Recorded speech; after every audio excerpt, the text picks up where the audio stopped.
Hi everyone, it's Kenshi and welcome to my channel. Today I will be talking about some topics with my friend Ohio Farah. Hello. In English about the ongoing stuff in Iran and how do we feel as Iranians and also creators.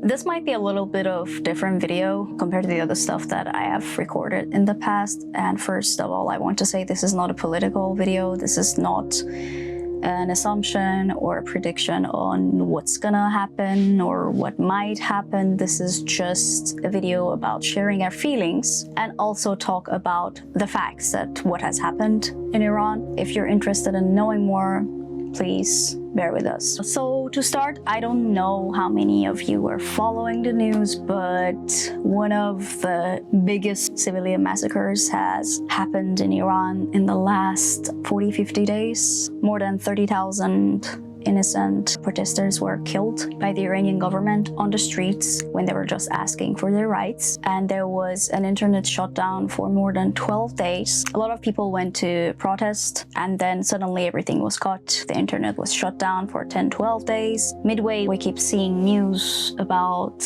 many people being killed on the streets. The more time has passed, it's assumed that more than 30,000 have been killed. We don't know the real number. It might be 40,000, it might be 50,000. What's true is that a lot of people have been killed. We've lost so many people as Iranian and the whole Iranian diaspora. We are mourning the lives that we lost. There are so many people still waiting in the line to be executed. So many people got jailed. So many people, they are still missing. It's a very terrible and very abnormal situation. Nothing is normal about Iran. Nothing was ever normal. Yeah. In this case, this is just unimaginable level of atrocity that has happened and still ongoing in Iran. As an Iranian creator, I usually don't say much about my nationality because exactly of the conditions we were born, but I'm using my platform to talk about this, why I could not share more as a creator, that I'm speaking to a lot of international people and I create many things in English rather than Persian. I mean, this is another level, right? I mean, we always knew that the situation in Iran is bad, but this is legit next level. Even me as an Iranian person who already knew that our government is horrible, even I was shocked by the extent that they're willing to go to shut down the people. It was horrible. Yeah, it is fucked up. There is no other way to say it. In a sense, during the time I lived abroad, it's been 8 years that I'm not living in Iran. I think Farah, she's been 6 years, 1 year less than me or 2 years less than me. We've been in Japan. The thing about Iranian protests is it happens in a circle. It happens, things get shut down, internet gets shut down, some people get killed. It kept happening so much that you kind of are used to it. We knew that they're gonna shut down internet somehow. We knew that it's gonna be gone. Sometimes you might get desensitized. And isn't it horrible to be desensitized to horror? To us, what I felt at first, oh, it's happening again. Because it happened nearly 3-4 times when I was here. First, it was the bloody 98, the bloody November. Yeah. It was the bloody November, then came the downing of the airplane. Yeah. That was the most horrible one for me. Yeah. And then we had Women Life Freedom happening 3 years ago. And now this is the 4th time we're repeating this circle as an Iranian. This is the 4th time the world is silent. So we're constantly in a circle of grief, anger, and then being ignored, which fuels more that why is the world silent when nobody hears us? And at the same time, we're trying to survive because the world doesn't stop, our lives doesn't stop. We have to be functional at the same time. The first thing I felt was, okay, the internet is gonna be shut down. I know that I'm not gonna be talking to my family. We kind of faced a similar thing when there was a war happening in Iran for the 12-day war. So yeah, when Israel basically attacked Iran. Yeah, it was the same thing. But I think the thing that makes this time more horrid is because they have killed more people. And also the fact that our own people are killing our people. You know, it's happening inside, you know, it's basically government are killing protesters and they're all Iranian, right? This makes it more hard. Weird thing is nobody else is attacking us. Yeah. It's fellow countrymen. Yes. I'm gonna say men this time because it's mostly men and we don't see women shooting down other people. But yeah, it makes it more horrible, and nobody, I think, understands what do you mean someone else from your own country is willing to take a gun against you and kill you down. But it happens. And even telling someone about the horrible situation, the atrocious situation, it's not just horrible. This cannot be explained in words, and when you hear it, you will not believe it, because a normal brain cannot imagine the amount of crime and things we're talking about. Even we were shocked because I remember the first time I kept seeing some videos, it was about the shutdown protesters. We were in denial. That we thought, oh no, they're just showing it so nobody goes outside and this is just fake news, it is just to scare us down. But the more news came out, they're not really killing us, right? They took machine guns. There were machine guns killing people down on the streets. And when I say people, it's children, it's women, it's old women, it's old men.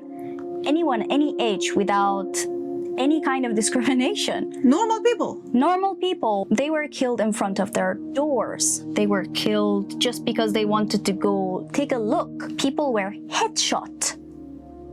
Literally, they were snipers shooting down at people. They were shooting to kill. Yeah, they were shooting to kill. They didn't care. They weren't shooting in the air just to be scared, go back home. No. They were shooting to kill.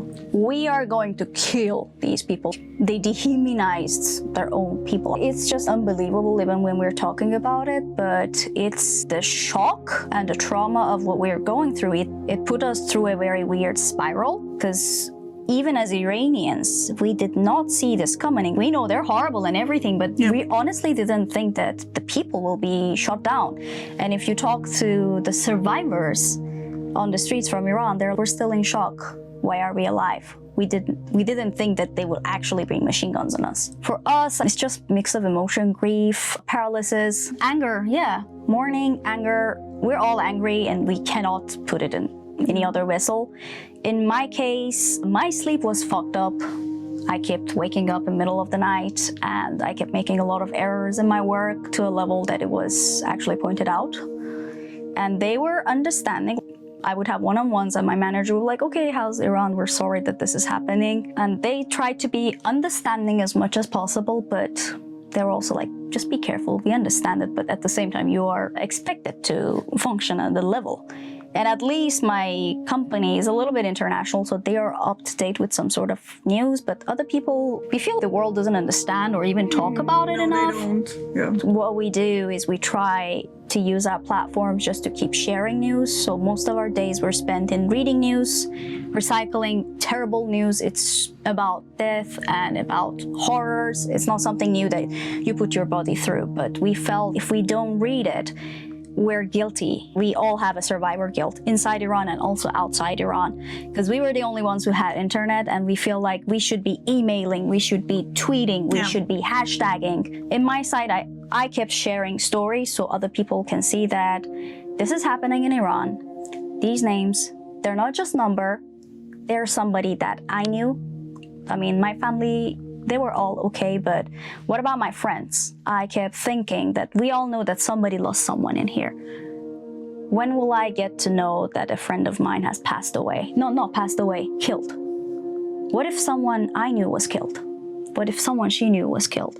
Some of my followers, they lost their family members, and I share that with them. Whoever's watching this video, there is a saying, there's 5 people between you and someone famous in the world, or anyone.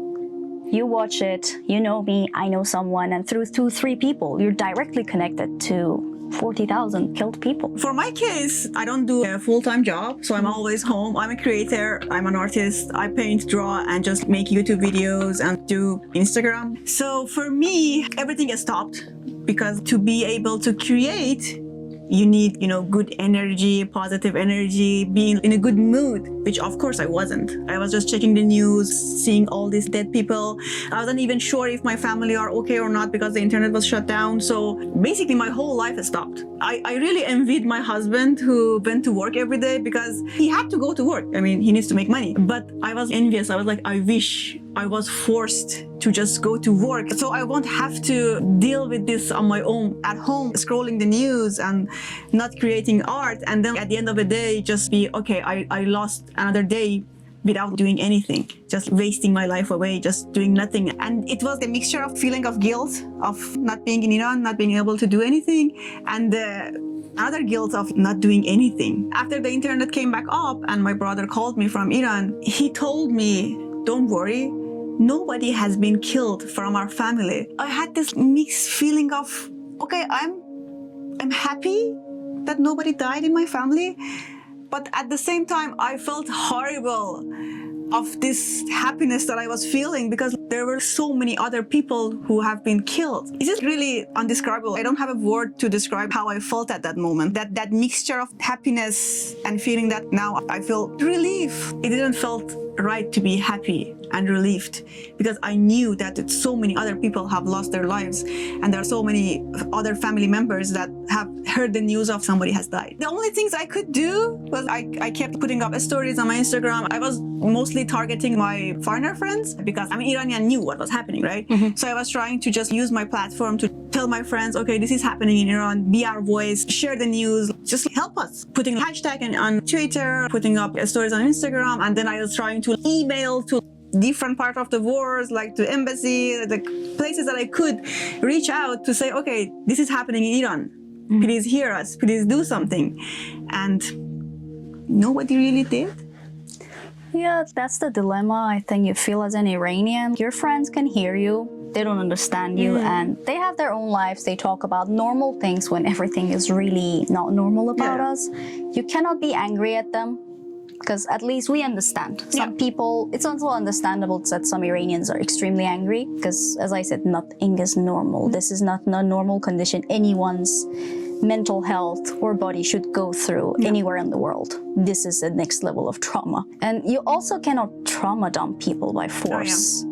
Because I also learned that you're also hurting someone else, and at some point they might decide not to engage with you. They might unfollow you because they want to stop their intake of very traumatic news. Still, it's understandable. It's human conditions. Both sides are valid. You can understand both of them. I mean, there's an extent to things that we can share, right? Because we were receiving so many horrible photos and videos of people killed on the streets, and we couldn't, I didn't feel really okay sharing them because I didn't want to scare my foreigner friends because some of the photos were just so grotesque. I mean, I've seen 4 or 5 brain matter splatter on the ground. It was too much. I stopped myself from watching that, for example. So I tried not to watch, and then I tried not to reshare because I wanted people to keep looking. If you just keep on sharing this horrible stuff, after a while they're gonna say, okay, enough. I cannot watch that. It's too much. Even I myself, if I was a foreigner,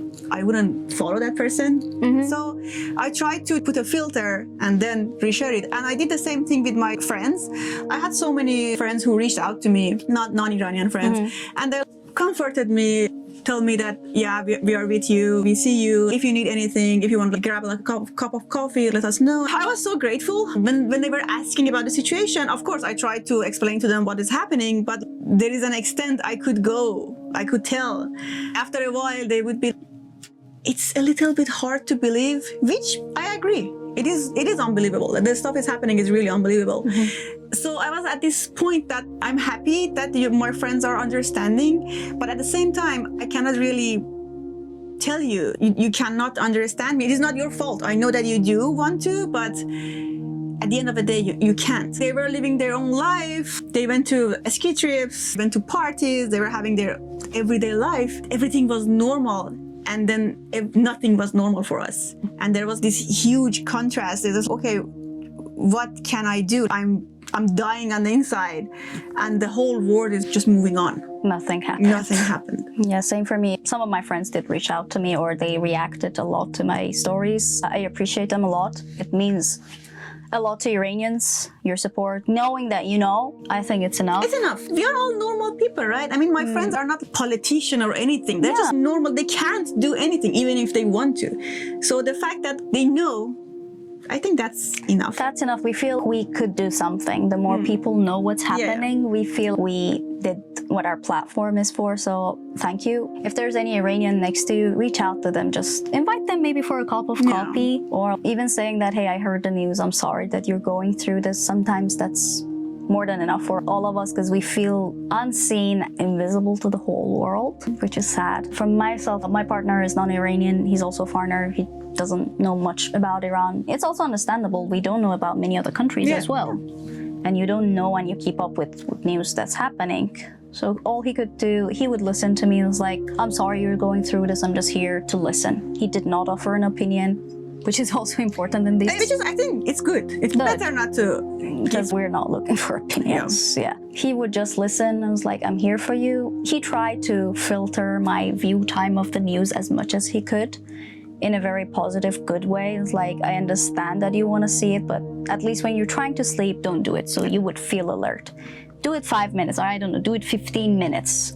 That support was also good for me. As a content creator, as a YouTuber, we would get a lot of backlashes from, I would say, other people. It's understandable, because even if you post something, they were like, why are you trying to show that situation is normal? So you would be perceived as someone who's just having fun, and you're not mourning, you're not angry, which we're trying our best the way we can, and how we can do it is talk, just, share the news. But at the same time, we stopped. We stopped everything. We didn't create anything for the last 50, 60 days. A lot of Iranian YouTubers, they stopped out of respect and also mourning, because how can I share something about me unpacking something?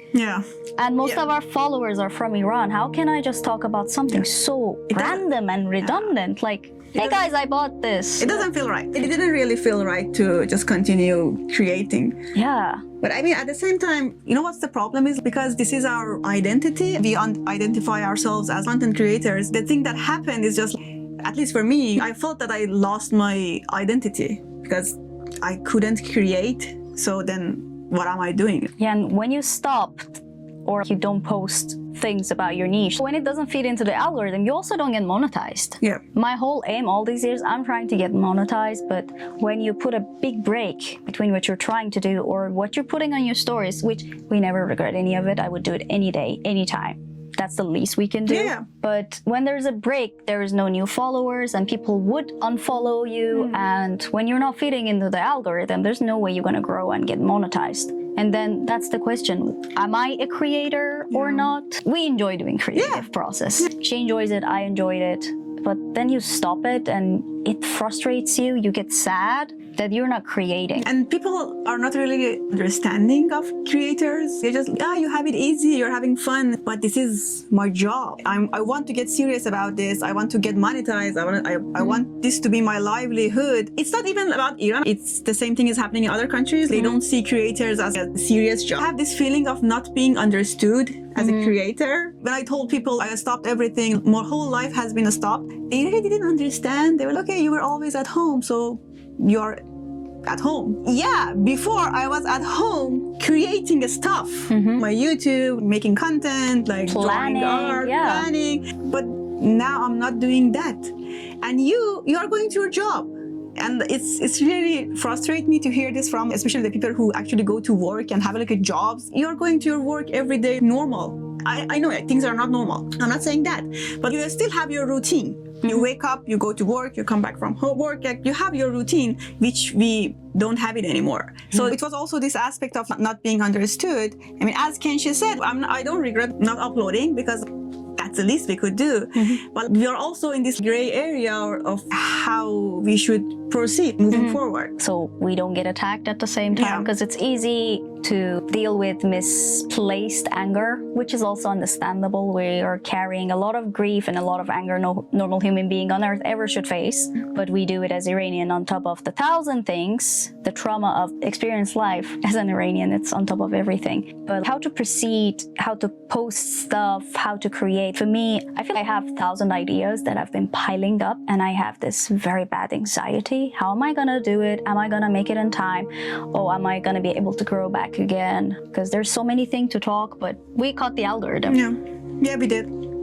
But then who who's gonna watch us? Are they gonna follow us? So it's a lot of questions. I know it might sound like a small problem on the scale of things that are happening in Iran, but I think each person as an individual, we have to live, right? Yeah. I mean, I know that we are a small part of, very a small part of this huge community, but every single person matters. Like, I think that we all matter and we need to keep living, not just to be alive, but just as a form of defiance. Especially as an Iranian woman, we have to keep creating, keep living just to fight the system. For me, even having this platform, having YouTube, as an Iranian person, without covering my hair, expressing myself, this is all against the government. You're fighting in our way. That's our part of Iranian identity on top of the creator, because we all fight in our own ways.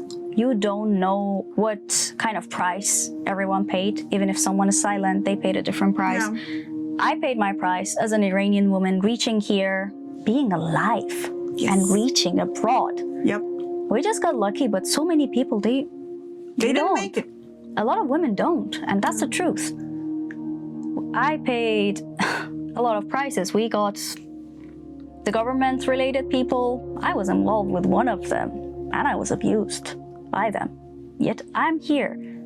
And we know one way that we can defy everything is you survive, you manage to live on, you keep talking. Because they know they can't silence you and nothing can silence us. You cannot break us down. Our existence is a form of art, is a form of resistance and defiance, as you said. Yeah. Yes. I tried so hard to keep my platform in English to usually focus on the fact that I am me rather than me being in another Iranian. Yeah. I usually don't say it out loud because we don't have a good image. And one time I did one video in Persian about studying in Japan. If you don't know it, I got 1,500 hate comments. Yeah, it was like a huge backlash. Huge backlash. You know why? Because I'm an Iranian woman living my life and speaking freely. That's what we mean. Yes. We would get a lot of hate. If you're a female creator, you get hate. Then add Iranian on top of it, you'll get more triple hate. And we're talking about what has happened in Iran. We're also putting ourselves in danger, our families in danger, just by stating the facts that's happening. There's also a responsibility we have as a creator. That's how I feel. As I said, nothing is normal. Nothing will be normal. We don't know what's going to happen, but I will talk about what has happened because I have this platform and my way of creation is for you to understand what's happening in my country. At the end of the day, I think we have to keep creating, not because just to create something, but because it is a part of our identity, and also because we enjoy it, and also because I think we have a unique way of seeing the world, which I love to share with people. And I really love to watch your content because you also have an amazing, unique way of looking at the world and creating yourself. I want to make more. I don't want to be silent. Our creation, our living, our surviving, if you are able to survive and live and you are a storyteller. And as storytellers, we create. And I've always said my platform is something meaningful. Sometimes we do make silly content just to fit into the algorithm, but as for long format ones, I want to have things that helps people. Things, well, doesn't matter which field. We just share our experience. And I know it reaches out to more people. We will keep on creating because we will continue to take space. That's how we resist. We're not gonna be apologizing for any of that, although there might be backlashes, as long as I'm always saying that nothing is normal. Things in Iran will never be normal. More than 40,000 people have been killed ruthlessly by the Iranian government, by the Islamic regime. I think I'm doing what I can. If you see someone who's not putting the finger or blaming the person that should be blamed, you can question their morality. But this is the least we can do as Iranian creators who happen to be women, and our existing is defiance and resistance. I am an Iranian woman and I'm alive, so I'm gonna take a space. Thank you for watching.